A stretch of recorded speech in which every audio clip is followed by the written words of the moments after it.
Hey everyone, welcome to episode number 2 of the Still Untitled podcast. Again, joined with Sam and Tiber. Hi guys, thanks for coming again. Slightly awkward. We already recorded this episode. We're acknowledging it, right? Yeah, because it's going to be awkward otherwise. And if we're talking about the same topics again and talking about what we talked about previously. Anyway, like a few days ago, we tried to. It didn't record these two guys' audio. It just recorded me. So here we go, take 2. So we're now less we and more I. You can't be a proper podcast without technical issues, and that I think we could say is a technical issue. Yeah. So we're still mad about the stuff we talked about. To be fair. Yeah, so it'll be interesting. This might be. It might be more streamlined. I don't know. We'll see. Maybe there might be less ranting, but probably not. No, there won't. We'll see. So Zul'Gurub, like our preparation, PTR in general, you know, if there's any good loot in Zul'Gurub, how the Zul'Gurub launch went, Emerald Dragons, World Bosses, how that all went, and then maybe just some speculation on AQ. They're the topics today, and probably ranting and raving about lots of other stuff, going on lots of different tangents, as I expect. So let's go.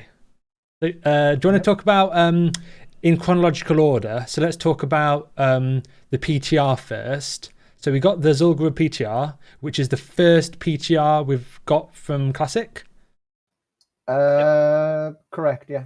And I don't think we only had Blackwing Lair a few weeks, and then it was already Zul'Gurub PTR, I think. Like it was fairly soon after, like 2 or 3 weeks after Blackwing Lair. I was surprised that, like when we got Blackwing Lair announced, a lot of people were saying, okay, let's go even further back. When Dire Maul was announced, a lot of people were saying it was too soon because a lot of people weren't even level 60 yet, and Molten Core was so easy, people didn't want all their BIS items from Strathhome, from Ubers to be replaced with all this really good DM loot.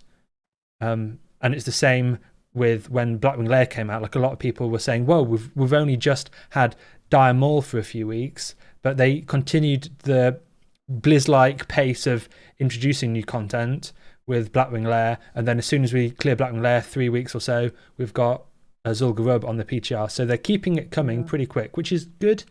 And they said April release, so we got that, and the PTR was down a week before Zul'Gurub release. But I'm curious what you guys think about it, how it feels, right? Because interestingly, well, I'm not sure about you guys, but I thought, as you say, a lot of people thought it came really soon. But if you look at the timeline, back in the day, apparently ZG came out 63 days after BWL. It came out exactly 63 days to the day in Classic. Maybe the number's incorrect, but the time between the patches is exactly the same. So it's Blizz-like. But us private server players feel like it's so fast compared to what we used to. So it just felt rushed. But really, I think Blizzard are actually got the correct timeline. It's just us complaining. Yeah, particularly when you know that Nax is the end. But considering how long it took for BWL to be cleared, which was 77 days. That's a good point. It's really? Was it 77 days? Yes, damn. It's very fast. Like it was even in Classic, I think it was released very fast then. That's a good counter argument. True.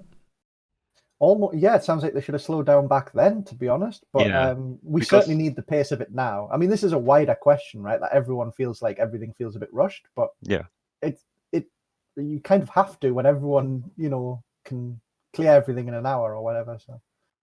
Well, yeah, and it's also technically nothing new, right? Everyone knows what this is. This is a solved issue already. Like people know what to do, when to do, what to bring. So they just feel like the burnout is probably too fast. If you have like 2 months with like nothing releasing, then people will leave and subscriber numbers will plummet. So they want to keep it fresh. And I think we'll have to see how long it takes before AQ releases because this should be the biggest content drought there is in vanilla between this patch, and next I think AQ. we'll end up having to go over that later because with AQ, if they do follow, as you say, a Blizz-like timetable, classic retention may struggle, and obviously Blizzard like money, so that's an interesting question for later, I think. But yeah, as far as the PTR goes, it was interesting. We've done a fair bit of card testing, not as much as we would like, but nevertheless, it was fruitful. I've seen many guilds practice even BWL speedruns because it's more effective. Because in PTR you can basically snapshot your current status of your character, so you can buff yourself up to like the maximum limits, prepare your inventory to just have only raid consumes, and then when you click copy a character, it will copy the character in this current state, and you will have everything, and it's very easy to go through. No gold cost, no time wasted, just log a new fully buffed character and go choom. It's and lots of guilds took advantage of it with BWL, even though the PTR wasn't meant to be used to test BWL. And we personally didn't use it for BWL, and I kind of regret that we didn't, because we turn up to speedruns and forget what we've done for a month because we only speedrun once a month. Like that's a problem with our guild, and I know other people have the same problem, right? They can't afford to speedrun too often. It's too expensive, and you only get Dark Moon Fair once a month. PTR just removes all of that. You can just go fully prepared. You wipe, and 50 minutes you go again instead of 1 month's time. Which is again an interesting wider question of should the PTR be used like that in Classic, and it's unavoidable. If you need a PTR to test stuff, people are going to abuse it to get as much advantage as they can. And we did that with the car, as you mentioned. A lot of prep went into that. Not enough, admittedly. We never actually got down in the PTR. And yeah, we've got news on that later. But yeah, guilds are going to exploit PTRs. I know a lot of people listening will say, oh, PTR culture, blah, blah, blah, that will ruin it. But it's just something that we have to face up with, right? Yeah, for the average player, you need the PTR. It'll just be the very top of the spearhead that will gain the advantage of progress, and that's not what the game is designed for. It's not designed for the top 10 guilds. Yeah, but it's fun to speedrun and eke out every second and stuff that a PTR helps with. Is it really exploiting though?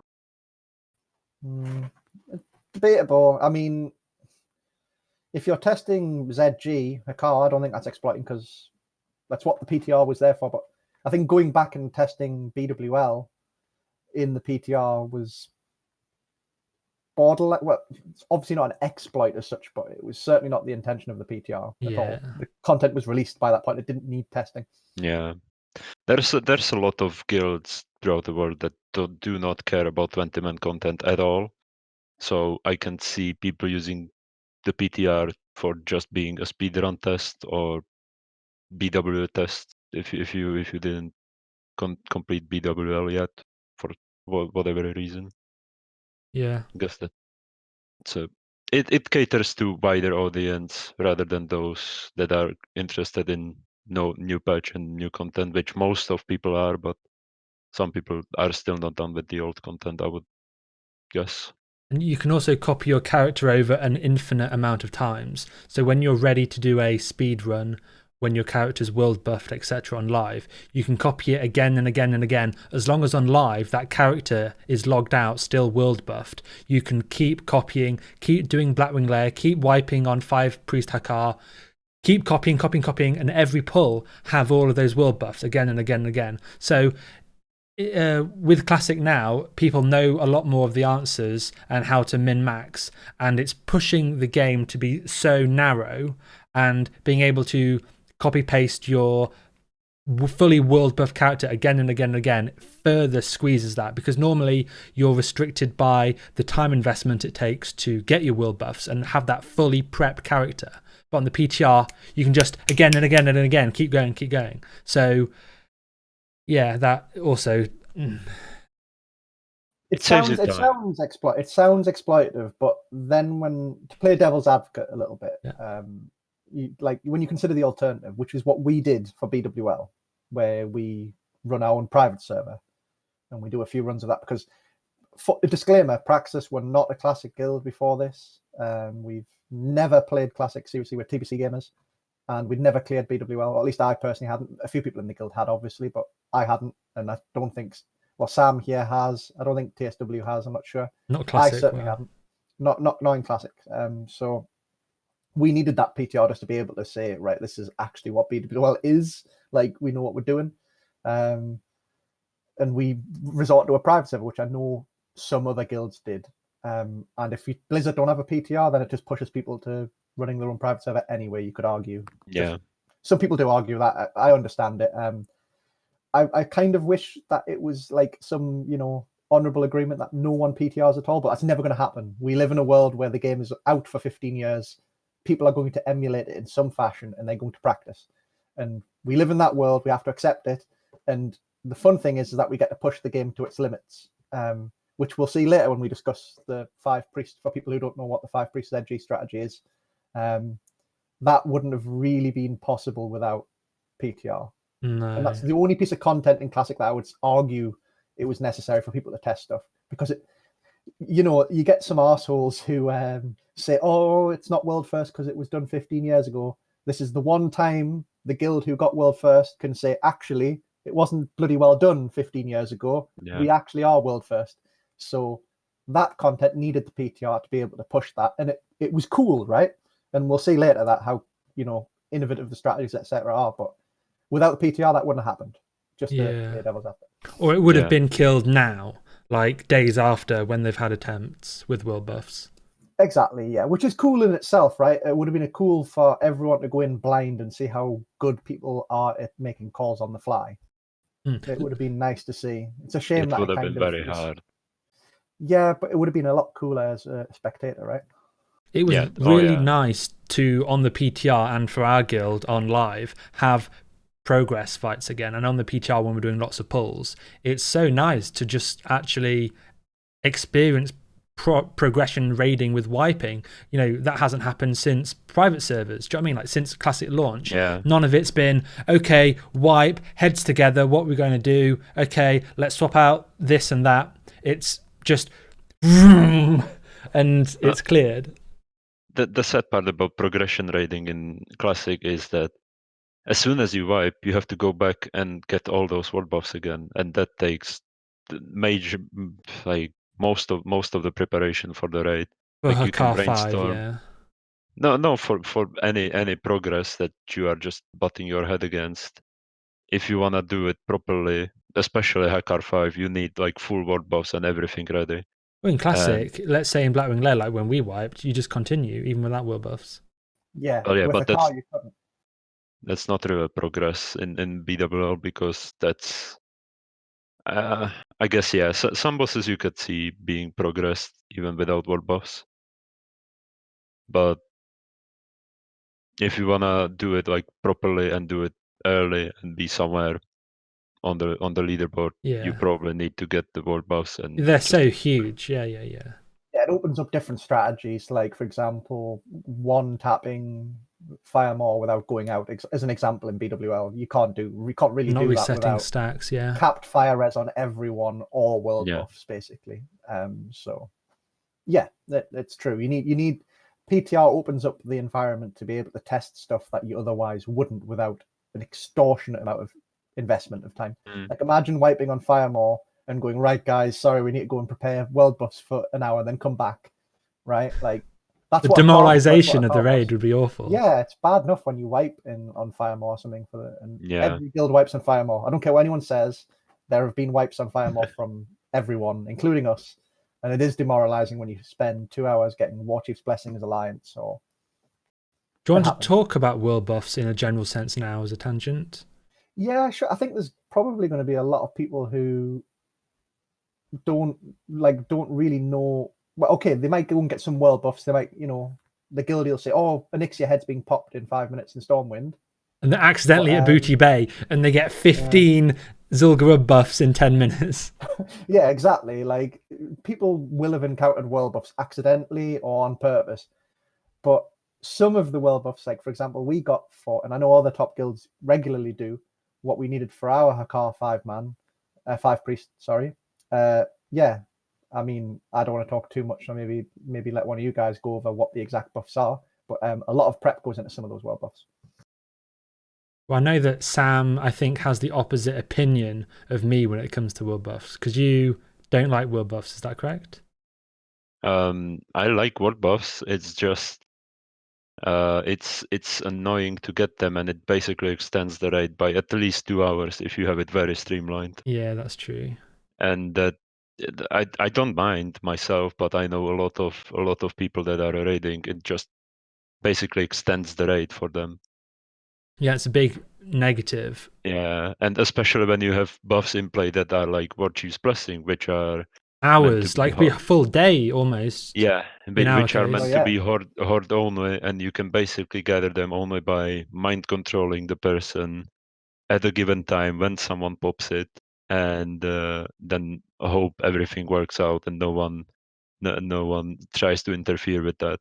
And that's basically the only way you can go and get Virtue's Blessing as an alliance. Yeah. For clarification, that is a horde character needs to mind control your alliance character parked in either Crossroads or Ogrimmar when the Rend head is about to be popped. And to do that, we have used our own level 20 horde characters with mind control caps, which I know some guilds do. Some people make arrangements with the horde to get level 60 priests to do it, etc., etc. But you need mind control, which requires you to level a level 20 horde character, which requires at least a second account, at least 10 hours or so of however long it takes to get to level 20. Level engineering to, what is it, 175 something, wherever you can use at level 20. 215. 215. Use a mind control cap. You have to scout out when the Rend head's going to be popped, and on our server that's a bloody nightmare, let me tell you. You can get griefed, you can get purged of your other buffs that you might have pre-prepared. All these things can go wrong for what is essentially a buff that Alliance shouldn't be able to get, but we do to squeak out everything we can. And we wouldn't have been able to do Hakar 5 mode, 5 priest without it, I don't think. Yeah. Yeah, it's very big. But there's another buff we got as well, right? One of you guys might want to go over, which I only learned about last week after watching VODs of other guilds. Well, when I got the buff first time, I jokingly said, log off until raid sort of thing. Same. No, I said, oh shit, I should have handed in my Diamond Flask quest before raid. I'm losing this amazing battle. Yeah, so basically the buff, what the buff is basically a battle shout on steroids. It's a quest that you get one time per warrior character, basically. And it's a quest for a Diamond Flask at level 50. No other quest rewards exist. It's just Diamond Flask. Pick the other ones. Anyone listening, please pick the Diamond Flask. Yes, please. Do that. It's just not even comparable to the other two options, even though they might seem better. So you go, you do few quests in Blasted Land, not Blasted Land. Yeah, Blasted Lands, and then Blasted Sunken Land. Temple. Then you go into Sunken Temple to kill some of the troll mini bosses.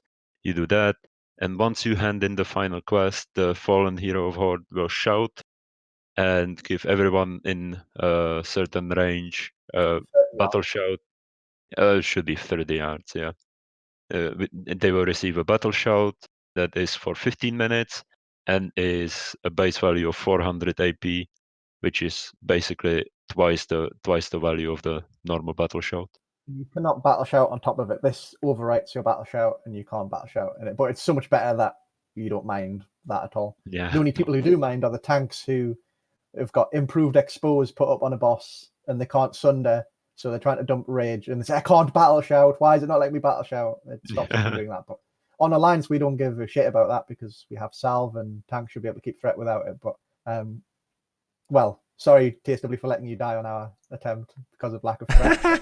I'm the only one to die. Yeah, no, we'll get into that later. But yeah, the battle shout, when we originally got it, we thought it was just given to the person handing in because we had no one around us to know this. And then I'm not sure if someone was looking through logs or someone, I think maybe Dumpy was watching like Progress's stream or something, going, hold on, why is there battle shout 15 minutes? And then he went, oh, it must be that buff, let me check. So we all handed in a Diamond Flask and we're like, holy shit, it's an AoE. So yeah, we only Yeah. learned about that just before ZG launch. Because if it was if it was the player handing in the quest to get the diamond flask, it would be okay. Basically, all of our raid warriors have got it, or they should have. So we can not benefit from that going forward. But the fact that it's an actual AoE battle shout from the NPC for anyone within 30 yards, you can, as long as you have one warrior, alt, level 50 or above, who hasn't done the quest, hand it in, you can have 15-minute battle shout every speedrun. Yeah, and for the record, we've basically forced all warrior alts in the guild to not get their diamond flask until we speedrun once a month. They have to wait. You are the one allocated warrior to get this flask per month, basically, in our guild at the moment. The good job warrior is a sought after class for raids. Yeah. Because could you imagine No if it was like stats. druid or something? Hunter, meh. But druid would be bad. Yeah. Good thing Browntown is in I demand. good supply in Praxis and other guilds at the moment. But But yeah, that's probably the two hardest world buffs, right? I don't think there's anything else. I know mages go into BFD and get their frost, but who cares about mages? We're about warriors here. Yeah. Well, DM Darkmoon Fair buff is one of them, where for the first 5 priest attempt that didn't go too well, which was mainly due to server issues and also not practicing as much, was we basically had to have warriors logged out for. Some of them were logged out for a week because they wanted to keep the Darkmoon Fair buff, which gave you 10% damage, which is insane. And for people who don't know, Darkmoon Fair is once a month, and you can get a 10%, as Sam says, a 10% damage buff from it. It's once a month for the weekend, and it's not going to be back until next month. So if your speedrun lines, we personally line our speedruns up with Darkmoon Fair. But if a new release comes out like ZG, which may be slightly off, And you don't know the release date necessarily. Nope, you find out late, but you suspect it'll be coming within the next DMF lockout. You essentially tell your warriors or whatever, we're going to ask you to stay logged out. Now, this is actually an interesting question. There may be some people listening going, you're telling me not to play my character? And we did receive pushback from a few of our players who are otherwise top tumors who will absolutely like push everything to the max. We asked them to stay logged out for a week and we still received pushback. And I was like, you guys have alts, go and play them. But nope, they didn't like being told not to play their character for a week. And I know some guilds may have also received pushback. Thankfully for ZG, it's 20 people. You can always just pick someone else who's prepared to do it. But it's an interesting question. Maybe we're the mad ones, right? Maybe the people listening going, yeah, you can't tell me not to play my character for a week. It's my sub I pay or whatever. So it's another interesting world buff question. Is it worth the effort, right? A lot of people listening will be like, why do you guys bother doing this? Yeah, you're paying a subscription to not play the game. Yeah, basically. Yeah. But for the absolute pushing to either speed clears of existing content or stuff like Hakar 5 Priest hard mode, or however you want to call it, you need this edge. You really, really do need this edge to try and get world first in it. If you're gonna try 5 Priest Hakar on launch night, you'd be silly not to, because if you have a potential for a world first, let's say, maybe other guilds like the tank DCs or get triple crushed, or they accidentally pull an extra pack of ads or something, or they get knocked back, or any infinite amount of things go wrong for the 5-10 other guilds trying, or they're just doing the same as you, but you have who do you think is going to win? A guild that's ever doesn't have quite as many rank 14s, or a guild that does have a few more rank 14s, like the big tumor guilds, but the slightly less powerful guild, everyone has 10% damage buff. Spoiler alert, 10% damage buff on every warrior counters having a load of yellow banana boys in the raid. It's like these world buffs cannot be underestimated, as like Taser says. They are insane buffs, and for this sort of thing, it does sound ridiculous. I appreciate that people will think I'm talking rubbish here, but if you want to push top speed rankings and you want to do this, you do need to do it, and it's just the way it is in Classic. Some people hate it, some people love it. I personally enjoy trying to come up with ridiculous things. Like, I'm sure in one episode we can go over our Marshall Windsor thing, which I definitely. assume got copied off Salad Bakers, because we did it first, by the way. Just want to put that out there. We found the Marshall Windsor buff that we can maybe go over another time. But that was another, what essentially was a ridiculous world buff to get. And we did it just to achieve some boss logs, and some people read our logs and went, hang on, there's speedrun potential in that, and then did an amazing clear with it. Rank ones on logs do amazing things. Yeah, Make people eyeballs. dig very deep. Mm-hmm. Yeah, it says, oh, Tiber, Golemag, rank 1, he's Alliance, and he's wearing Myra's song and like Thrashblade. Why is he beating Horde Warriors? Oh, what's this Marshall Windsor buff? Right, yeah. That's the thing. Doing this sort of thing gets you world first passes, it gets you world first progress, it gets you world first speed players. Finding these things I find interesting. I find that's what Classic's about. But I know some people will disagree. And I think there's more that you can dig up in like what's possible, what's just ridiculous, what would force you to have the character locked down for 7 days or something. There'll be stuff out right now that people probably haven't realized, to be honest. Oh, definitely. Yeah. Well, to segue a little bit into the ZG launch itself. I don't think that's a segue. I think we've pretty much done on world buffs, right? Yeah. Yeah. So launch. Do you want to start? Okay. Sure, I can start. So yeah, launch was interesting. Summarize it in one word first before we go on a rant. Bad. And your turn, Tiber. One word launch review. I mean, is this one word? But absolute shit show. Shit show is the best thing I could possibly. That was the first thing that came to my mind. It was just a clown fiesta, shit show, whatever you want to call it. Mine would be That's me lagging. Yeah, nice. That's a good. Yeah, you should have pulled your cam out when you said that. How do you mean pull it out? So it would have froze. Oh, never mind. Oh, okay, I get you. Yeah. Ended the call. No. Stop the podcast. Well, better than not recording, right? Well, okay. We'll find out after this one if it's recording. The launch was Sam, please go over the launch. Sam, please tell us story time with Sam over the launch. So you have this ZG launch. Yeah, we are prepared to do a 5-priest Dakar. We move everyone, however gruesome that was, buff everyone, make them ready to get the final buffs from like a priest and a paladin, and just pop their flask, pop their consumables, and with go all these world buffs we talked about as well, just to add that, including all those that mean fair, logged off for a week and whatnot. And so it's about an hour before ZG, and now everything you notice, I start noticing like a slight lag in Stranglethorn. And what ends up happening an hour later is that I think like 90% of the server population was trying to get into ZG, including entire horde population and whatnot. And it was so extremely laggy. Like I was getting, I think, about 60 honor kills every batch that the server skipped, because of people just killing over and over those people that were resting and running back to the portal trying to. The brackets were definitely saved that week on our server, by the way. Definitely. The pool size just went woof through the roof. Oh yeah. And unless you are like apes that prevent Horde even entering Stranglethorn, you will just have this insane lag fest, and you will not be able to enter even the ZG portal. So we had our main team that was logged off for a week, trying to enter the ZG portal for about 40 minutes. And I think after about 40 minutes, you guys managed, right? Yeah, 52 minutes past the hour was when I checked my clock. We were still waiting for at least one or two people to get online. Yeah.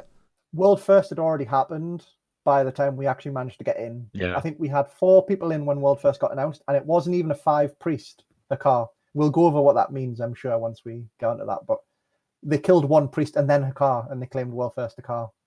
It just came down to who could get into the instance. Yeah. It was that bad. Yeah. But before you explain further, Sam, it is worth mentioning on Zandalot Tribe, our server, the BWL launch went really well. Hence why we managed to choose a world first veil. We were so confident that we were going to log in like Blackwing. Like what evidence do we have previously to look at? Blackwing Lair. Blackwing Lair was smooth.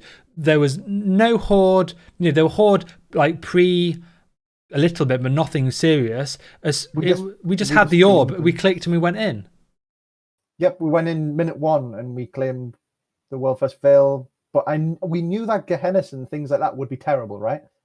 Like it was bad for BWL, well, kind of bad for BWL, and we knew it was going to be just as bad for ZG, if not worse.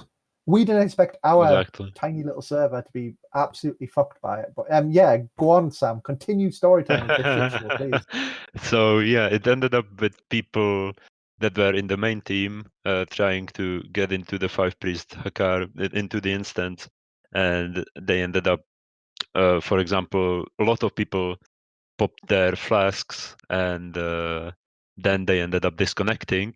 And when they reconnected, they had neither the flask in their bag and nor the buff.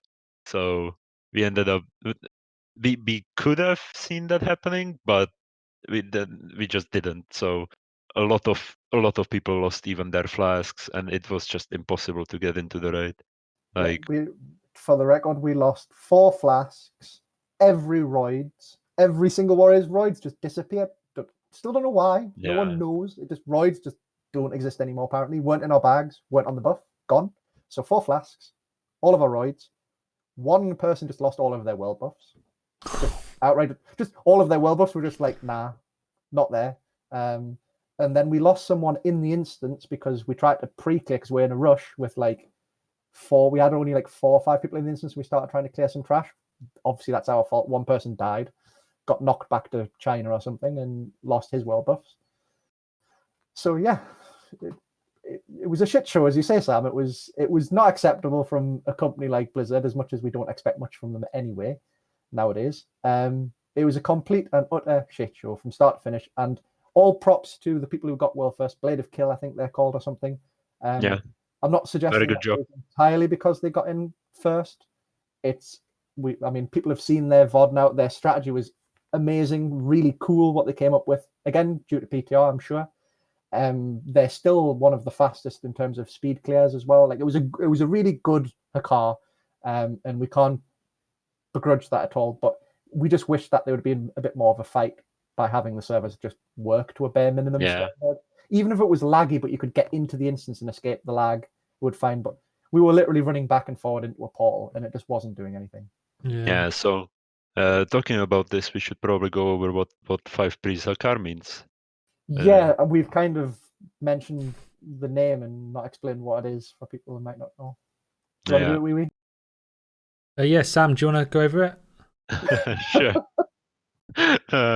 Okay, so what 5-priest Hakar means is basically you go and try to kill Hakar without killing any of his priests. He will have more HP, he will do more damage, and he will do a special ability of each priest that you didn't kill. So he will do, on top of mind controlling you and blood siphoning you, he will also do stun that, if I'm pretty sure, wipes threat. He will do a gouge on a main tank that wipes threat. He will the do. stun, by the way, it wipes threat temporarily. In pre-patch 1.11, I think it was a permanent drop. But for this version of Classic and this Hakar, which the only time that it was ever attempted, even back in the day, it's a temporary wipe on the stun. So yeah, well, anyhow, then on top of it, he does Poison Nova, which is basically AoE, like 60 yard AoE that hits everyone with the poison and a nature damage. Then he does a silence, which is very hard to deal with. He does a 30-yard silence that does some damage and silences everyone in that area. And he has a frenzy as well, which increases his attack speed by, I think, 50%, which is very deadly to deal with, and you have to have hunters tranquilizing shotting it. And there should be one more. Did you say the poison? The corrupted blood's always there. The poison, the silence. Did you say the silence? You did, right? I said the silence. Yeah, so it's silence, stun, gouge, frenzy. There should be one more. The poison. Oh yeah, and the poison. Yeah, so I said all of them. Yeah. And we were basically trying. Debuff to the boss as well. Yeah, and we were trying to achieve that before Blood Siphon, before the boss basically stuns everyone, drains some of their HP, and heals from it. Because when he's bigger and has more HP, he heals for more, and it basically means a wipe if you are in this composition that we had, which was like very heavy, very damage heavy, and was low on healers. We basically tried to go all in, and whoever died, and we just tried to tune through it, which on the first night and the first attempt didn't really go well. We got very close though. First day on launch was 2.8%. Yeah. And that's with one person missing all of their world buffs and some people missing just some of their buffs as well. Yeah, we weren't even able to buff everyone properly outside of the instance. So a lot of people were missing buffs. A lot of people were missing their personal buffs or consumables even. Some people were missing complete the set of all the world buffs that they were logged off for. And it was humbling in a way, but it was also very infuriating because of how the servers were working. Yeah, it was annoying in the fact that it would have still been a really good time in terms of progression, like world third, fifth, or whatever it would have been to get the 5 priests. Not many people have managed to kill Hakar with 5 priests, so it's really difficult. It's probably the only difficult piece of content in Classic in terms of actual raw difficulty. And if we got it that night, it would have still been a really good time. We would have been proud of it. But I mean, you're saying that, I'm sure lots of other guilds who had the same issues would have also been able to do it the first night as well. Who probably lost motivation to do it after that night. So maybe it would have been a more competitive as well. So who knows how it would have been like. But saying all that, even despite the problems, it was still within our power, and individual mistakes. It was only 2% that we needed to like change, which we could have no doubt. We could have improved our own what we were in control of and managed to land it. So it's our fault as much as the servers, but it is still, as you say, super frustrating from a GM's point of view. Yeah. Well, on top of that, Blizzard decided the launch wasn't bad enough. So here we go. I forgot about this. Yeah, let's go on to this announcement. Holy shit. We had our second 5 priest attempt though before the Emerald Dragons though, right? No. I thought it after. was. Oh, okay. I thought it was later that same day because it was a midnight release. I thought it was later that day we had our next 5 priests, but was it the day after? Okay. Yeah. Okay. Sorry, Sam. Yeah. So Blizzard being completely oblivious that most of the servers are on fire and their cloud-based servers are just hanging on a thread, they were like, okay, so this launch wasn't that good, which they obviously didn't say. So they were like, okay, so seeing that the ZG launch went well, we announce you the Emerald Dragons, and they will all Which we were expecting. They were expecting the dragons. Yes, that part was good. What comes after is. Woof. Yeah. So first of all, everyone expects the Emerald Dragons to land 1 hour after the patch lands, because that's what happened to Kazakh and Azuragos back in the day. So a lot of even the top 5 guilds now in progress have had only one team go into ZG, and everyone else stay at Emerald Dragons because they were expecting them to spawn. So they went put all their eggs into one basket basically. And the dragons were nowhere to be found 1 hour after launch. So everyone was wondering like what's happening, what the fuck? And so like I think 2 hours after ZG was launched, there was a very nice blue post that was basically saying, so since ZG launch went so well, we want to announce that the Nightmare Dragons, so you don't have to camp them, are gonna be spawning exactly 24 hours after the ZG launch. And it created a massive outrage of everyone that cared about world bosses. Because not just because making it spawn at a set time, which is forgivable for the first ones. I will forgive that, having a set spawn time for the first spawn to make a server event of it. Fine. But after that shit show of a ZG launch, to then say, right, well, now you're all going to concentrate on these areas of Azeroth and crash the servers there instead. Which, to be fair, on our server, it actually went okay. There was a bit of lag when fighting the Horde at Emrys, but on other servers, they obviously collapsed. And what we will probably, well, certainly because I'm going to force that we talk about it going on other servers. What's worse is that this is only considering one layer. So we'll go over what it's like for other servers later. But yeah, on our one-layered server, it went okay. But the fact that that announcement came at a time when we hadn't even got her car like down by that point, and we heard that announcement, and like some of us were just like, I want to go back to private servers. When's the next fresh question mark? Yeah, it was just so tone deaf. It was so tone deaf. Disconnected. Incredible. Speaking of disconnected, half the server, well, the world server went down. Retail went down as well. I had a friend, did it? Messaged me on Discord saying that retail went down. Fuck me, man. I mean, this company makes so much money, and Classic has brought in so many subs. It's now back to Wrath the Lich King level subs, and they push people to retail afterwards and say, buy our ponies from the store for ludicrous amounts of money. They make so much money. It's money print that go brrr, like it's just, It's insane how they are still like being stingy with servers, and they still have the one person in their basement, which was very often joked about being private servers case. Private servers have this figured out, even though if it's one person in their basement, they are doing better job than an entire multi-billion company.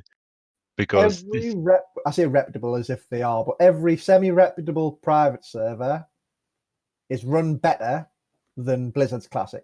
I'm going to say that, and it's irrefutable. Like I don't care how many people write comments. Oh, but Blizzard, you should really pay for the product. It's piracy. What bollocks?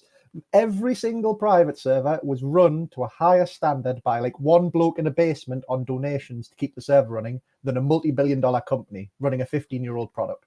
That's a fact. They were better in touch with the community as well, which was massive, and also the decision making they made was also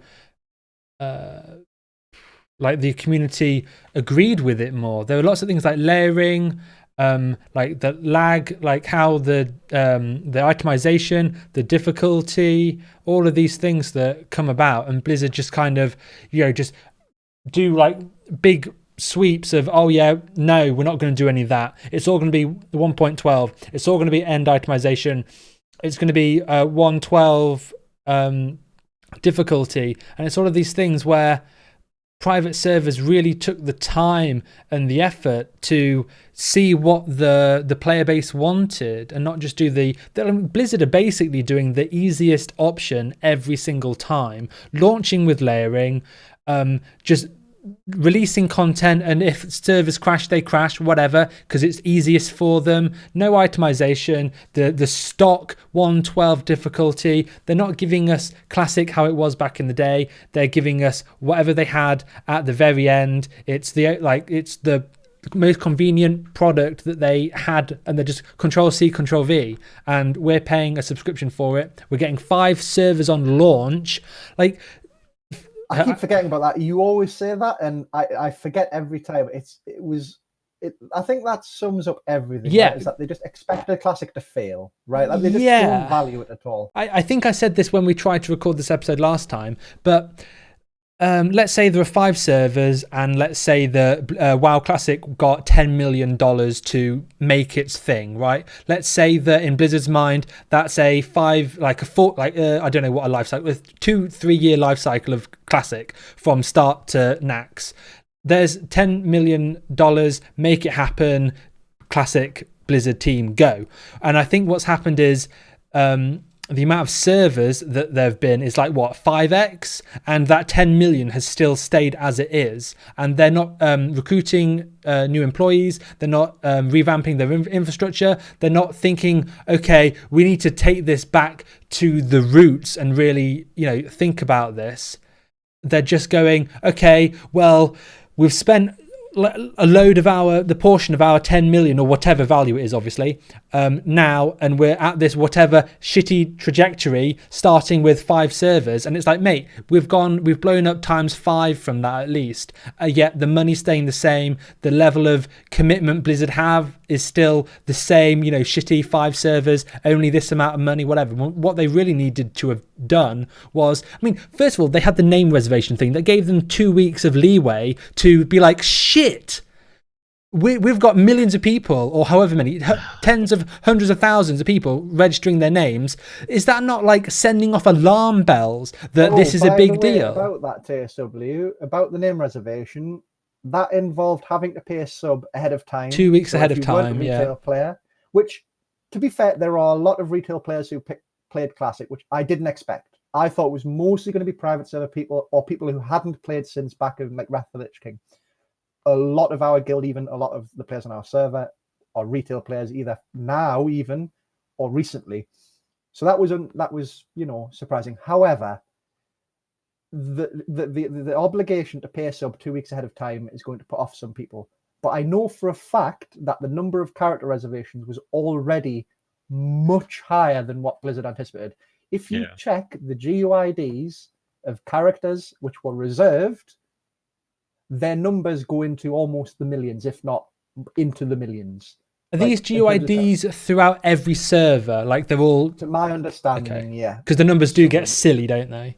The numbers get really silly, and maybe I'm misinterpreting the GUIDs, and please correct me if I'm being stupid. However, it is my understanding that Blizzard could have anticipated how popular their product would be. They've always reacted late. They've never reacted proactively, even though, as you said yourself, TSW, they had the chance to get ahead of the curve by having this name reservation and things. That's what I thought it was for. Yeah. Why else do you name it? It's good that the more hardcore people, whatever, can get like, it was to be honest, I like the idea of being able to get your name because on private servers and like it's being, having the same name across multiple private servers and making friends, making foes. People like sniping each other's names. I get it. And having the 2 week thing. Selling like, the name TSW on Netherwing. But yeah, like how many, you can count how many people one hand in the guild didn't get the name that they wanted. Their number one priority name. You can name on one hand who did not get their name. Like that's big. Like that's nice. Yeah. And that I think alone, at least for private servers, for me, means I want to play that server until it dies sort of thing. Because when I've got my name, it really, I'm playing my character. I'm not playing some spin-off TSW with XOXO at the end of the name or something. Like that isn't who I want to be playing. I want to be playing TSW. TSW God X is who I want to be playing, yeah. Edgy Shadow Priest Night Elf, that's me. Right, so... Now, I want to say something that I think really sums up Blizzard's attitude to this, and it does go back to that fateful you think you do, but you don't. I, to this day, still think that the core World of Warcraft team, Ian, whatever his face is... Ian Hazzikostas. Thank you. I'm going to do that throughout the entire podcast. Keep saying his name for me. Ian Hazzikostas. Him and his team still, I believe... despite the enormous response they've had, think it's a case of you think you do, but you don't. The players are wrong. The game is an inferior product to our retail product. And no matter how much feedback they get showing otherwise, they think it's some sort of fluke, or they conflate their sub numbers going, oh, they're already paying the sub because they want to play retail as well. They will do anything to satisfy to their marketing team that our new product is the best. So when they got that massive, massive numbers of characters reserved and the massive influx of players going, we need more than 5 servers, which to their credit, they eventually caved slightly and put a few more in, despite everyone going, you need more, there'll be queues. Lo and behold, there were queues. And then their solution was to add layering instead. The key point for me is that they lacked the confidence to say, let's have a fuck ton of servers because this is going to be a great product and we're going to have loads of people playing. Didn't have faith, yeah. No faith. And what they thought from day one was, oh, it's just a fad. In 2 weeks' time, the numbers will decline. And like any game, I'm sure they did. I'm sure the numbers did after the first month. Just oh yeah, definitely. By a significant number.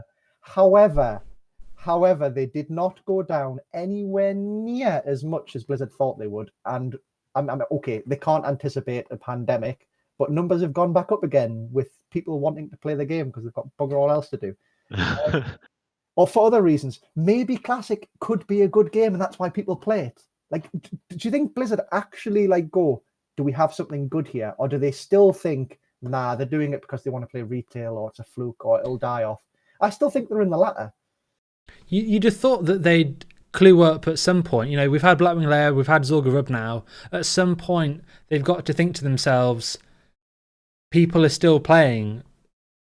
Like, what do you mean? This game's good. Like, I thought they'd go play retail and buy ponies by now. that's what they want you to do. But yeah, I pose to you two, what would your reaction and the community's reaction have been if after the 2 weeks before launch, they said, we've had so many people creating names, we know how big this is projected to be, we're going to hold off another year on Classic launch because instead of this being a small little side project, we want to release it properly. We're going to be marketing this as a full release game with like $10 million marketing campaign, adverts on TV. We're going to be buying banner spots on all sorts of websites. We're going to be doing it, with more servers, with, community more in mind. What do you reckon? Like, obviously, the launch, and people were begging for the launch, weren't they? And they were so hyped and rallied up, ready to start playing Classic, that it, well, what do you guys think would have happened if they said, we've had already 10 times the amount of people just reserving names than we thought we were going to have. We need to reevaluate the game as a whole and give you a more community-driven thing. Because hold their hands up and say, we got it, like, we thought you didn't, but you do, sort of thing, and have Blizzard... I thought was right when they said, and your favorite flavor is vanilla. I thought, oh shit, they're actually like going, yeah, we were wrong, but they kind of said it publicly, but I don't think they truly believed it. But Sam, please tell me what you think. I didn't think this before. I think what you're talking about is Blizzard that no one has seen, because Blizzard doesn't do this. Blizzard didn't do this even with the vanilla launch back in 2004. They got, I think, they met their quota that was expected to be met within half a year in, I think, 2 weeks. And they just started mass producing and just like started working on it, but they never like postpone anything just to like readjust and make it better.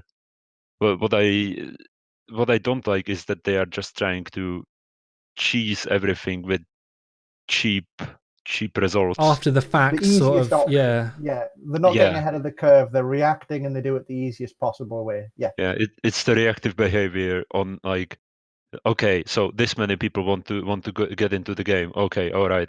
What do? Our servers are shit. They can't handle more than 100 people in the same zone. Okay. Let's just do the same as retail and call it layering. The fact they call it a different name as well, phasing and layering. It's like but they're different cases because this is like an entire instance world. It's different. You think like they actually thought the people's main complaint was, okay, when you cross a zone boundary, the people you were looking at disappear. Okay, that is immersion breaking. I understand it's terrible. It's an obvious like no-no in RPGs. But the sheer like the inherent thing of having two separate worlds on the same server is what people had a fundamental problem with. So like I didn't even know what phasing was, not playing retail. And when it's like Spider-Man meme, they're pointing at each other, layering, phasing, it's like the same thing. Like for me, it's like what's the difference? Like you're just messing the game up. It is basically the same. It basically, in effect, it allows more people to be in the same zone, but it is a little bit different in a sense that I think layering... we're going to probably talk about layering as its own rant in a bit, because I think there is other news that layering is back, which we've kind of alluded to. Right? Okay. Well, let's just go to that. Let's just go to that instantly. COVID-19 is about. Ooh, so is layering. Connection? Conspiracy by the Chinese government. But so to be fair, TSW didn't ask us this question when he failed to record, by the way, and I think it's an interesting question. And I, to the point where I've talked enough, but I still want to answer it. Go for it. That I don't want to be the armchair businessman like backseat Blizzard man, because a lot of people will listen to us and go, they're chatting out there, so they don't understand how big business works. I do appreciate that if you've announced a product, you've pushed it to investors, you've basically ahead of the fiscal year or whatever, saying for Q4 we've got a classic like stonks, etc., all that stuff that I don't know anything about. I appreciate that if you've pushed that, you've met, so you have to make some commitments and you have to meet them. So you can't just go, no, we're going to delay the product by a year. That's financially catastrophic potentially. I appreciate that they couldn't just say and do what you want. However, if they did do that, I would have had massive respect for them. I never considered that as an option before, but I don't think it's possible. But if they did, it would have been amazing. They never did that, and they never will. They cannot afford to do that. Yeah, I don't think they can. I don't begrudge them it, to be honest. Could you imagine waiting another year for Classic and it still be crap? Oh, that would be unsub. Like, because that was probably what would happen with the Blizzard we have today. And they said, okay, because the lead up to Classic was, okay, we're announcing Classic, PogChamp, go. And then it was, okay, we're going to have some Q&As with some content creators. Cool, whatever, that was cool. Opening up a dialogue, and we're going to have, community this, community that. 6 months of radio silence. And then it's like, oh, is that all we're getting? That should kind of be the red flag. I mean, the red flag's kind of, you think you do, but you don't. 2 years later, we're announcing Classic. That's a bit of a red flag. And then it's 6 months of radio silence from supposedly good communication between the community and the developers that we didn't see. And the lack of marketing. Second red flag. And then it's like 5 servers on launch, third red flag. And then it's like layering, fourth red flag. And it's like, how many times does Blizzard need to tumble? Well, before we go on to layering, because it keeps getting said, do you want to go over the 4 dragons? Because we've mentioned the Nightmare Dragons, and a lot of people won't know what that even is. Most people don't get to experience them, sadly. Yeah, I didn't until I joined this server in this guild. And that's partly why retail is the way it is, right? They want everyone to experience all of the content. Which makes sense, why spend dev time if no one sees it? Hence, Wrath of the Lich King, Naxxramas. I know, but I'm a selfish fucker, and I like my MMOs to be proper MMOs. And if that means only a few people get to try stuff, bugger it. Everyone else. I'm with you completely. It's so nice seeing people with warglaves before stepping into Black Temple. It's like, holy shit! Like, that's the horde guy who has a warglaive. It's like, holy shit, dude. Yeah, and it's a big thing that they lost track of. But I think most people would agree with us, and I think even they understand that now. Is that about the dragons themselves? Well, go on, because this is an interesting wider question. Well, this is a wider question as well. Tangent 60. Is that the way that MMOs and gaming is going in general? It's the accessibility. That's a big thing. Same with the free-to-play. Yeah, MMOs are ruined by that philosophy, and that's just the way it is. You can't make money unless you make a really friendly MMO that everyone's, I'll help you, come along, LFR, and all these other things for all the other MMOs. If you make a hardcore MMO, you're going to be getting a tiny slice of the MMO population, and to pay for it, you're going to have to be charging people $200 a month. No one's going to pay for that. Yeah, there's a lot of good stuff about retail. I don't play it, as you know. I think the game has been garbage since Wrath of the Lich King, and arguably garbage during Wrath of the Lich King. I am not a retail fan. There is a lot of good stuff about it. There's good stuff about Final Fantasy 14, but I'm saying now that the only proper MMO out there with its own faults, and I don't even play it, is Eve. In terms of that style of Wild West of what MMO should be. Now everything is a sanitized, focus group driven product where every boomer dad gamer can experience every piece of content in some way. I think everyone's heard this argument to death, but it has just completely ruined MMOs as a genre of games. Yeah. And Classic is meant to be going back to what MMOs are. And that, let's be honest, WoW at the time was the casuals MMO.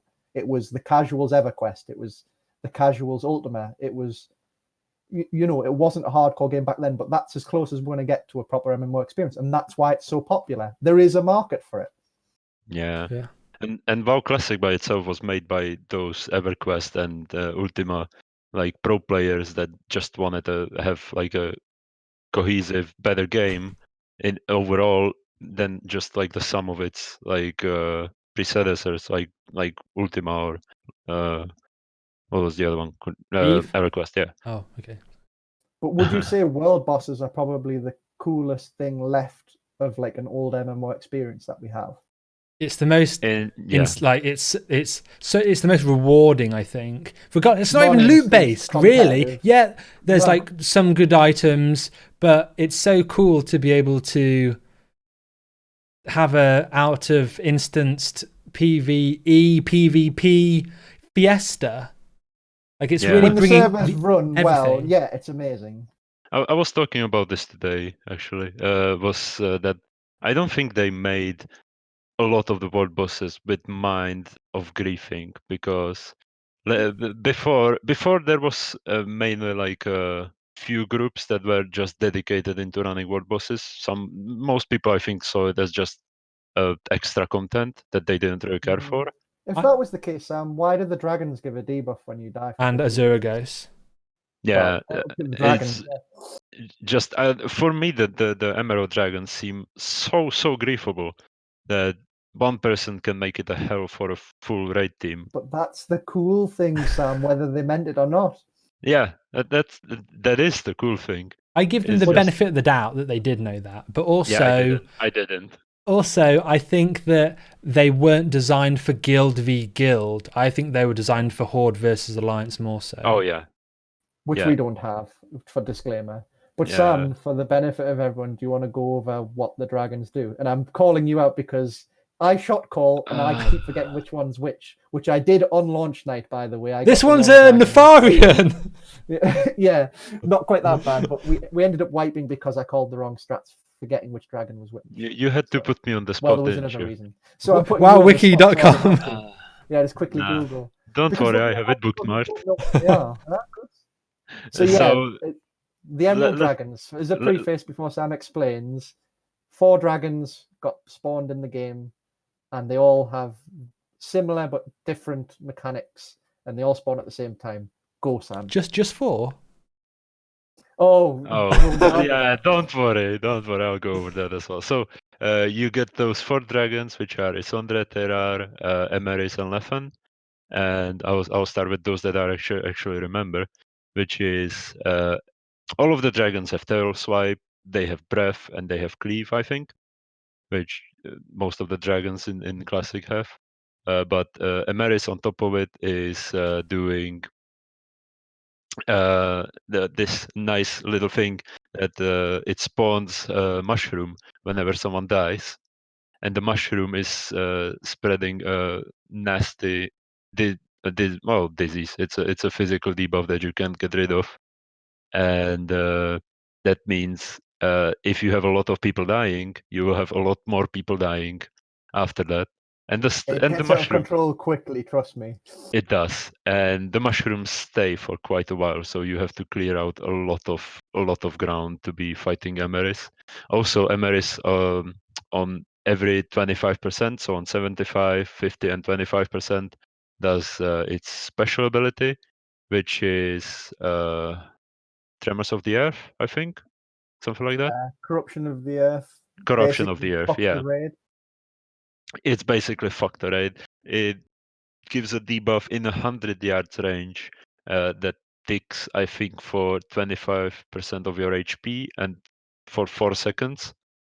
And it basically means if you don't get healed, you die. And it's a major fuck you in 100-yard range, basically. So everyone in existence doesn't try and pop through or anything. You can't even bubble it. It damages through bubble. They just say, right, if you don't want to get hurt and die, fuck off 100 yards and then come back when he's finished. That's literally the strat that everyone does. And also every breath of the Nightmare Dragons do this nice thing that whenever you use an ability, it puts it on a 30-second cooldown if you get affected by the breath. So if your healers get breathed and then there's a special ability coming, you might want to open your spellbook and start searching through your heal spells. I was trying to For do different ranks. greater blessing of kings on my paladin. I'm like, shit, we don't have it. I guess one party's gonna have it, one class, and that's it. Yeah, it was interesting. So yeah, that's basically it. Each dragon has like is only different with like one mechanic that they do outside of their special ability, and then the special ability. Leffen, I think, is the one that has a good and a bad side, if I'm not wrong. Leffen is casting Shadow Whirl or just like spamming Shadow Bolts towards the raid with one side that keeps growing up, and the tanks basically have to turn their side on the other. Turn Leffen 180 degrees so it doesn't blow up the raid. Yeah, you only shoot shadow bolts out of one side, and the tank needs to identify which side that is and turn the boss. Yeah. Every I think it's every 3 shadow balls he needs to rotate them again. One side closed. His and feet go black. then the special ability is that he on 75, 50, and 25% casts these little fuckers that heal him, which you need to I think round up and AoE. But you can just ignore them like we did. Those what I can't. One of the bosses add things are AoEable and one's not. I think that's that's a non-AoEable one. I think this one is non-AoEable. I'm sorry, But I wasn't on the you just let fight. him heal a full 3 times and then go from 100 to 0 afterwards with modern day DPS typically. Yeah. Then there's the other one that actually has the damageable spirits, which is okay. That's Isondre, yeah. So Isondre basically does a lightning wave, which is like a chain lightning. So I would be very advising into spreading, and then on 75, 25, and 50% does summons. What is it?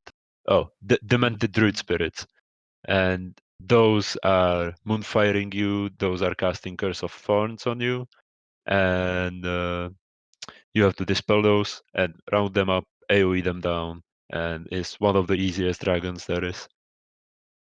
Isondre, and the last one? The last one is Teyrar, which is arcane based, does the outside of special mechanic is basically like a knockback for 1k damage. If it targets tanks, it can get a bit hairy, but other than that, it's pretty easy. Then he does AoE fear, and his special ability is that he splits into 3 images of himself. The boss itself disappears, and then you have to Let me stop you right there, Sam. Splits into 3, or like one server experience splits into 20. Oh yeah. Oh, got 20 yeah. copies of himself, which is impossible, by the way. If any guild managed to do 20 copies of the boss, then props to you. I don't think we could. Nah, it's basically just the weaker version of the ward boss, which still hurts a lot and still does all their mechanics. So still knocks back, still fears, and it's still breaths, which is the main thing. And if you people have can see how this is all griefable, right? Like you can see immediately where people, a bunch of people could start griefing. But I think that covers the dragons. But we hinted towards something going wrong for one server. But what else went wrong on launch night? Well, we were basically so there you have Blizzard announcing, oh yeah, so you don't have to wait for ward bosses. We will tell you exactly when they spawn, and that wasn't when they spawned. First of all, it took at least half an hour for the first servers to start registering world bosses, and when it You got mean down when the to guy in the basement pressed the button to release? yeah, we were them? basically joking that there's a guy in the Alphabetical. basement going alphabetical server by server, clicking it. Zandalar tribe at the bottom. Yeah, as we are on Zandalar tribe, we were greeted with the dragons after like 45 minutes, I think. And so we killed some of the dragons, we were contesting the other dragons, and then, lo and behold, the dragons started respawning.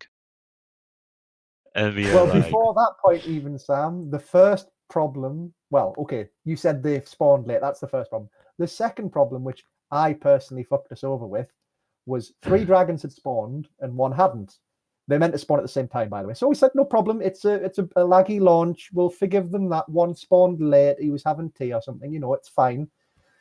We rock up to the last location for the last one to spawn. Lo and behold, he does spawn. And we went, right, well, we've killed Terrar, we've killed Emerus, and we've killed Lethen, right? So yeah. Isondre is going to spawn, right? Because 1 spawns at each location. Everything's normal. Me shot calling the Coalition of Alliance, trying to get these world bosses, going, right, guys, prepare your Isondre strats, get your notepads out. You've got your Isondre strats. It's an easy boss. Let's go. Boss spawns.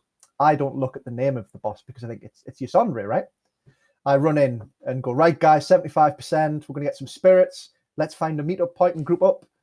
We all grouped up on the boss. Meanwhile, I've got one guy shouting at me, and when people shout at me, you're getting this wrong type. I say, shut up. You need to listen to me or fuck off. Go full Stalin during this. And I'm like, no, fuck off. I know what I'm talking about. You go away. We all group up, and I suddenly notice I'm taking a metric fuck ton of damage right now, and the raid dies. I look at the boss. Tiber, I tried to tell you, it's Emerus. And we've already fucking killed Emerus. Why is he here as well, the cunt? I don't understand why 2 Emeruses spawned, but it did. And I wiped the raid because of it. So there's the third red flag. Carry on, Sam. It gets worse. Yeah, it gets worse. So basically, the reason why 2 Emeruses spawned was because the bosses started respawning. And since this was the last location, and so it was, I think, the first one to get prompted into a boss spawning, the last boss that was killed was Emerus. And it respawned right on top of basically the other location. That was the last one that was remaining. And then we are like, wait, so if this is Emerus, but if we have double Emerus, did the boss that we just killed respawn? So where's just Yusandre, right? Yeah, and we log on the other location and Terra respawned. Terra is here, so we were like, okay, fuck Emerus. We went back to kill Terra, and then the other group killed other boss, and they were just sat there waiting for a respawn, and lo and behold, fucking Isondre spawned. Like, Killed 6 nice. bosses that night instead of 4. And this was announced by Blizzard. And they said after you've killed the second, they stop spawning. And lo and behold, they stop spawning. Now, I haven't checked other servers. Has anyone had a respawn since that night? On They any stop server? spawning, period. Like, we're sat here recording this podcast right now with scouts up because the window is open. It could go at any time, and we have to pause the podcast. It would be really funny because one of the bosses have spawned again, and hopefully it's like we're firefighters, Tiber. It's not sad. Yeah. We're cool. Yeah, it's cool. But I don't know if other servers have had respawns yet. I haven't checked. We haven't had a single respawn. I don't think yet, we so. had. Don't So think we had any. maybe they're still broken. Maybe this is going to be the next fuck up. Maybe they make another blue post and announce them when they're going to spawn. No. Every time. We're not going to compete for them if that's the case. We will make an arrangement with the coalition that we fight against and say, look, I can't be asked with this clown fiesta. Let's just split the loot, right? Yeah. I think that's going to end up happening if it is the case. Is there anything else to add to the shit show? I don't think so. I think you can. There's one thing that happened within the last week is that they added layers to the most populated servers. Oh right, yeah, we're gonna go on to that. Yes. Yeah. Now so they added they added layers back, and as much as we could go on a rant on layering, it's very hurtful, especially when there's PvP, especially when there's world bosses spawning, because it's basically an entire different copy of the world that some people can layer in. That means that if you are, I don't know, waiting for Kazakh to spawn, you now have to wait for 2 Kazakhs to spawn on a different timer. Is this... Have we ever had world bosses and layering at the same time? No. Because this is new territory. So has it been confirmed that you can get multiple world bosses? Yes. Have you not seen the Staysafetv clip? I was going to ask, can you...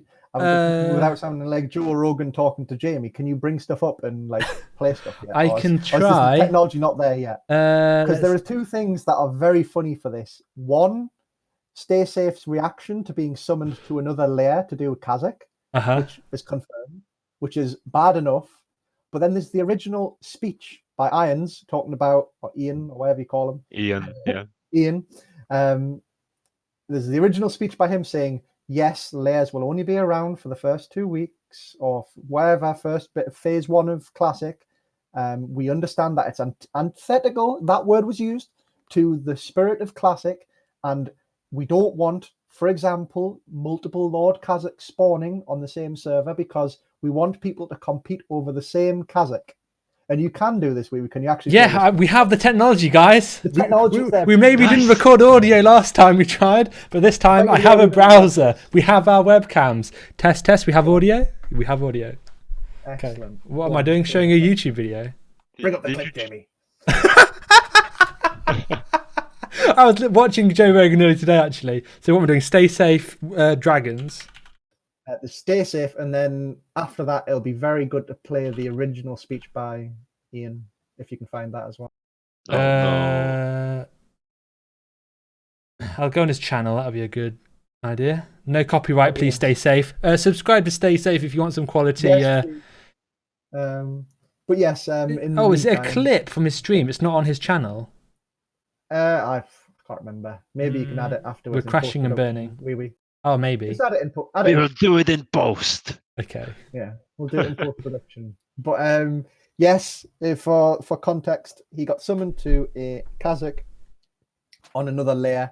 He got very mad about this, understandably. He's being a vocal proponent for no layering. He is a private server player. Blizzard listened to him at the start. I mean, whether you like him or not, and I joke about Joe Rogan and stuff, I don't really like Joe Rogan and etc. But same with Stay Safe. We mentioned him. I don't watch him, but I appreciate that he really loves Classic and he wants it to do well. He was really pissed about being summoned to this layered Kazakh, and I fully agree. Thankfully, we're avoiding it. And if TSW does manage to play the original clip from Ian afterwards, it's really sad to hear him say specifically the context of, we don't want two Kazakhs spawning on a server. It's antithetical to the spirit of Classic. We want players competing over the same limited resource in World of Warcraft as it was back in Classic. And for them to just go back on that, pandemic or not, it's a bullshit excuse. It is. They should have had more servers at launch. They should have had more faith that their product would have succeeded long-term, pandemic or otherwise, and said no layering. I would take 24-hour bloody queues, and I know I'm a unique case in the sense that I'll probably be able to circumvent most of the queues by staying logged in, whilst the average boomer dad gamer just wanted to get an hour of gaming in a week or whatever will never get through queues. I understand that. But if you pitch a product to have a certain standard about what is and what isn't Classic, and then you go back on that after people have already invested in it, that's irresponsible as a company. It's terrible game design.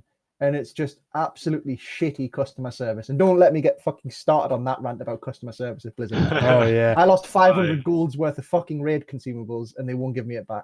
But anyway. Yeah. Well, they are even shoehorning people into playing retail now. Those people that submit any issue.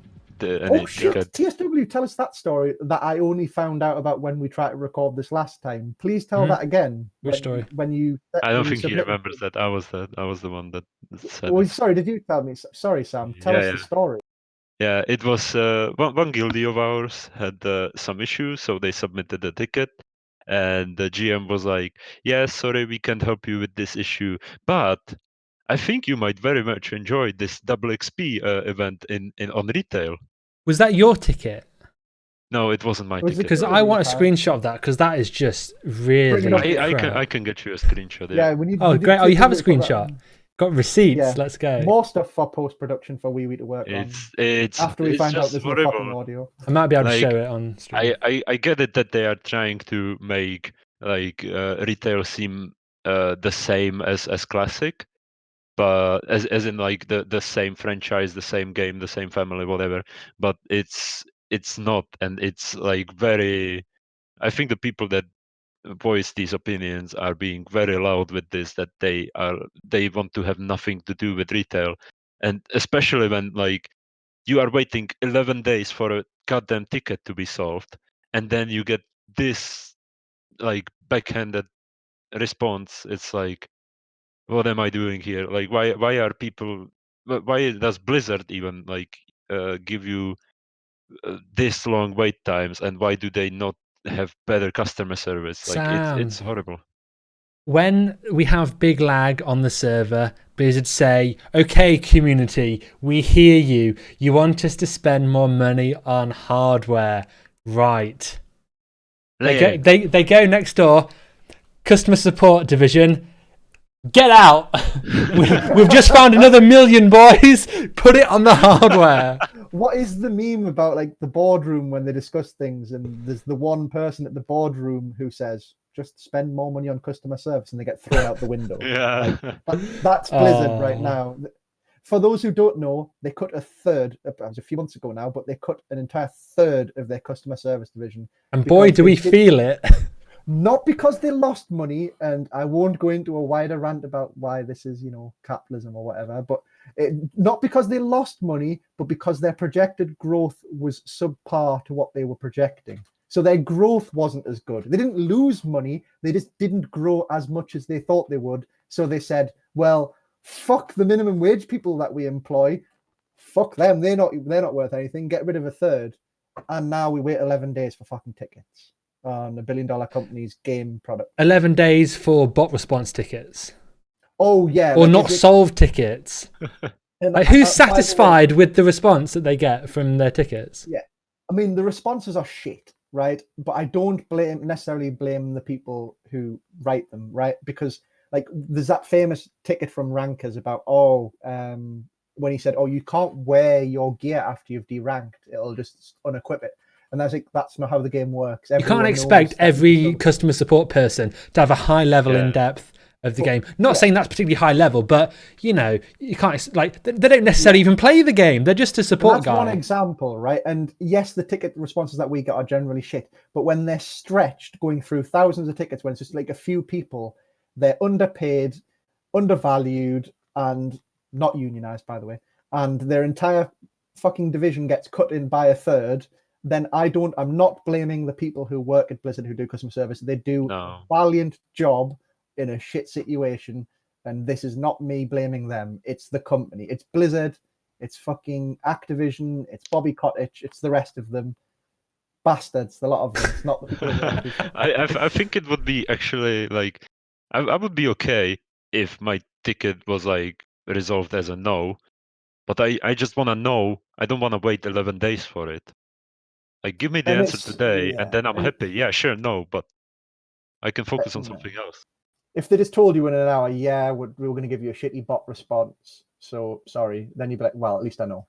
Yeah. But is this a consequence of having such good, renowned customer service for so long from Blizzard?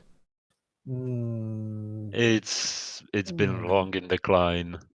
I mean, was it ever good though? I think a lot of people would have said in retail. Yeah. Okay. They give you the benefit of the doubt a lot of the time. It was certainly really got worse. I'll give you that.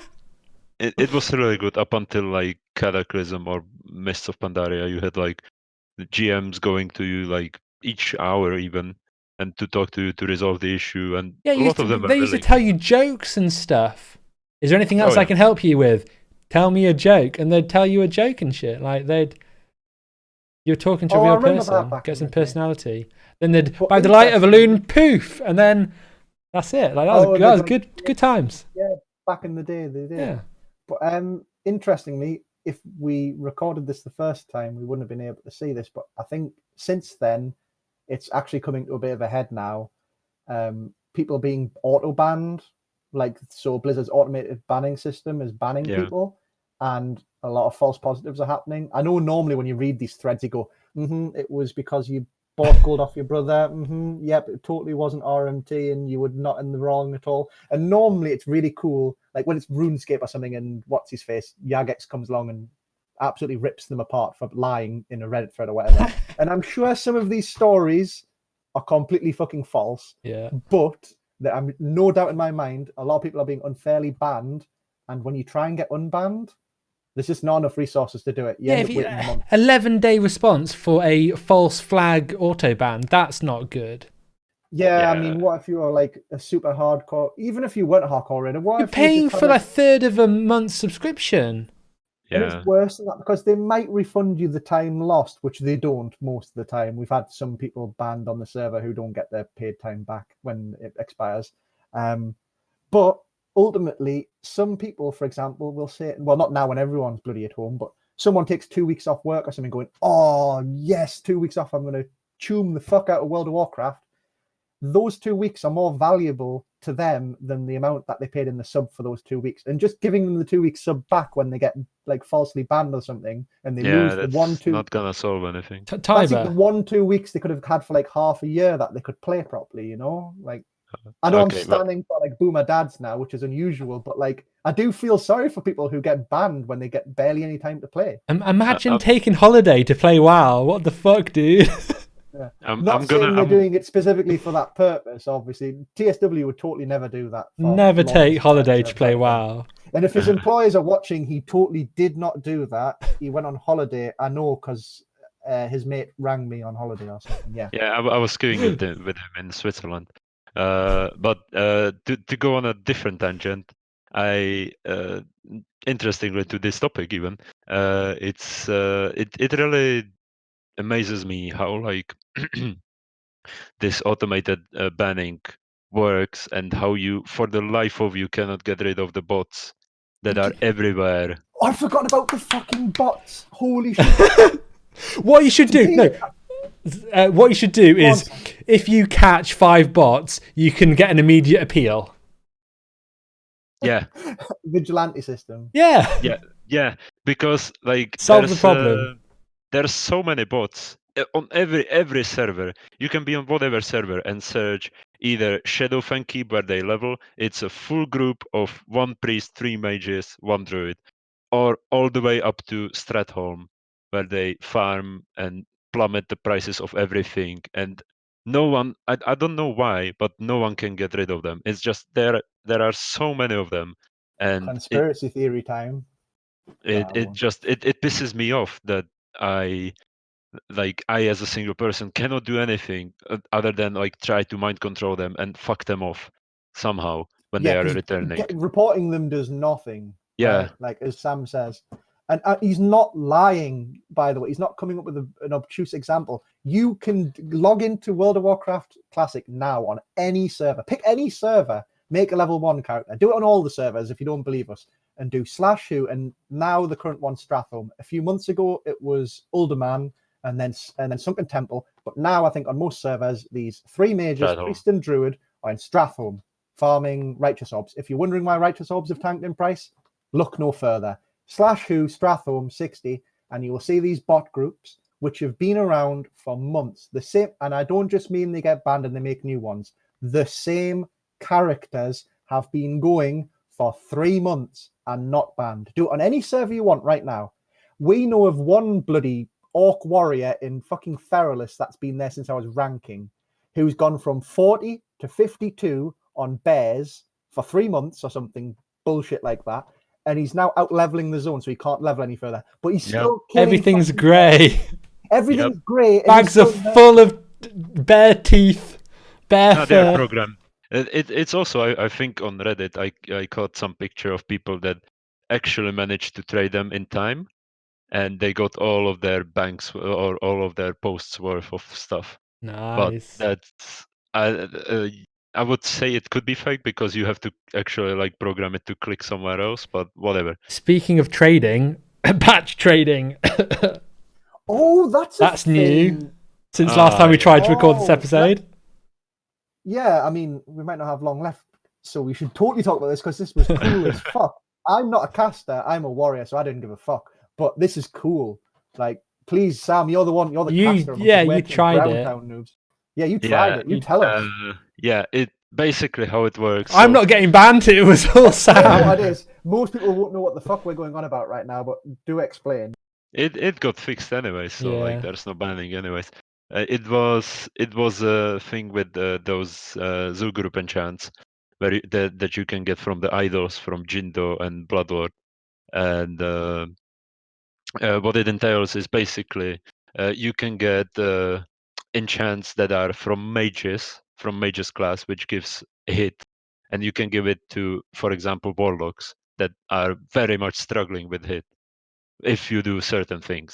So how it works is you would basically first of all I basically practiced on like Argent Dawn enchants, shoulder enchants, and those apparently that was a thing even like in MC. I just didn't know.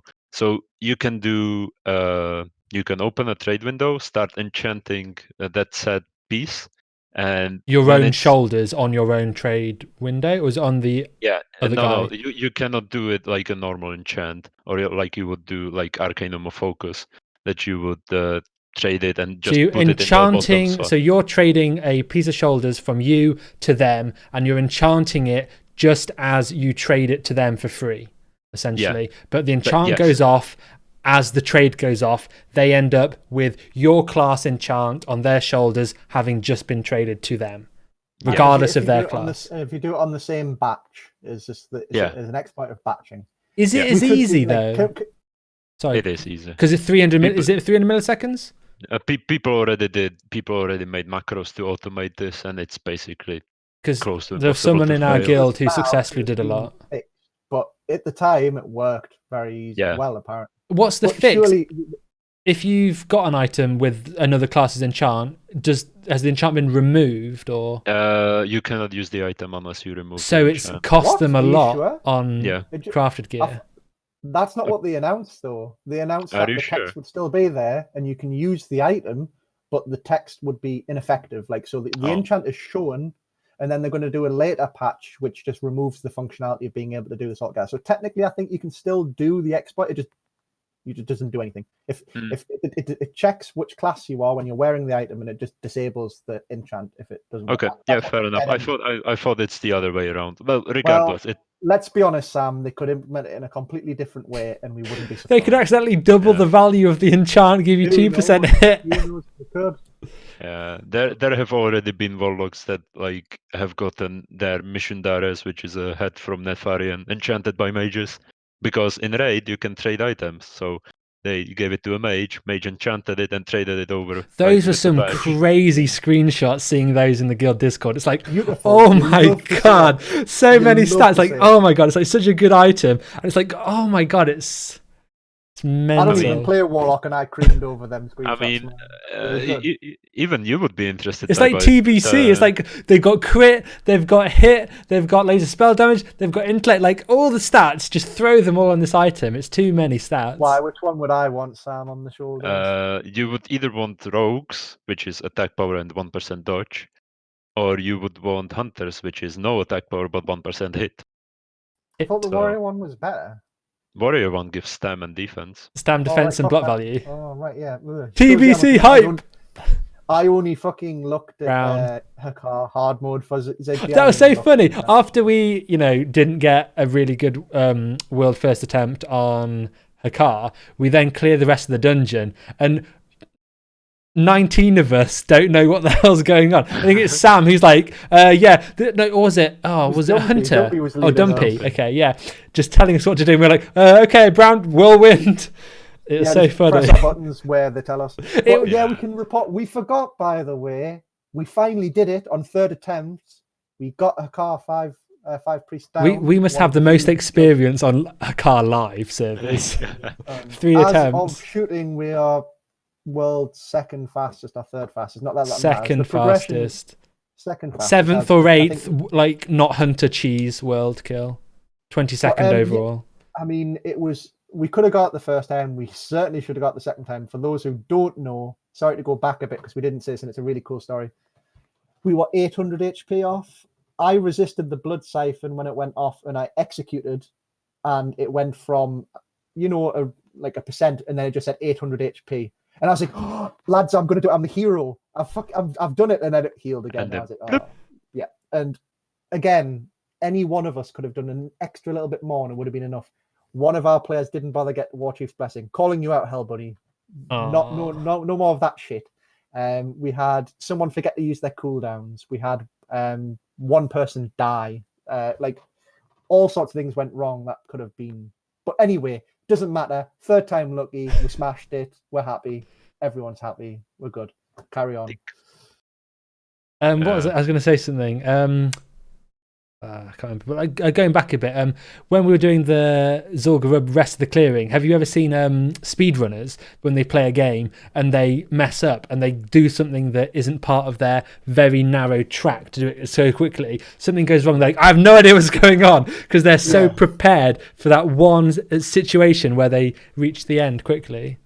Yeah, when they're speedrunning a game and for whatever reason they have to do something. Like, what's this mob? I don't know what he does. I've completed the game 400 times. I've only killed this guy like twice in like 10 years. What does he do? Yeah, that was what I like for us.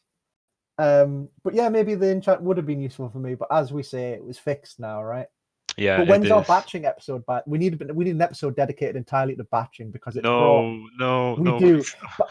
Batching as a mechanic has been a catastrophic failure, and it is actually something that I wanted, because I was one of those boys going, "Oh, I can vanish death coils in TBC Arena. Oh, batching's going to be amazing. I can gouge blinks. Yes. Yeah, exactly." When it turns out, when they first said you think you do but you don't, it applied to fucking batching. Anyone who said they wanted batching, if they still say batching is good, tell them to fuck off. Even Gummy, if he's still alive, rest in peace if he's not. Please, even him, the harbinger of batching, who convinced Blizzard to do it, even he would probably say, "No, batching's shite, get rid of it." So yeah, we need an episode dedicated to that. I don't care what you say. We need an episode just for batching at some point. We could maybe cram we should maybe have a whole episode just focused on things that annoy us about Classic. Then we could maybe do an episode that the Classic did right series, as well. You mean? Series. Yeah, an entire series. 15-part series. I mean, this podcast is mostly about. I know. I said this on the not recorded one we tried.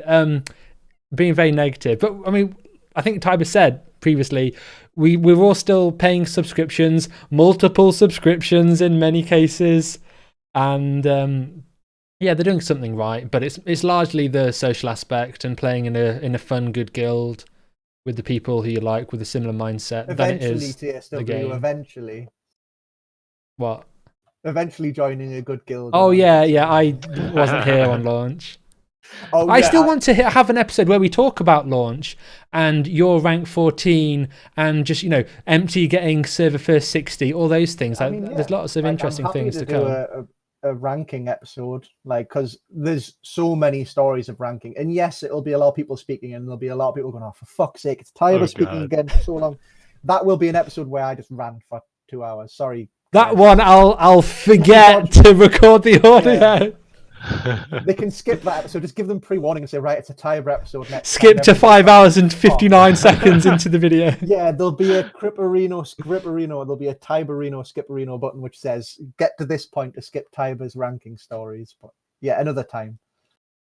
Right, are we wrapping up? That sounds like we're at a good place. That's a really good time to wrap up. I'm happy. Okay, we can talk about AQ later.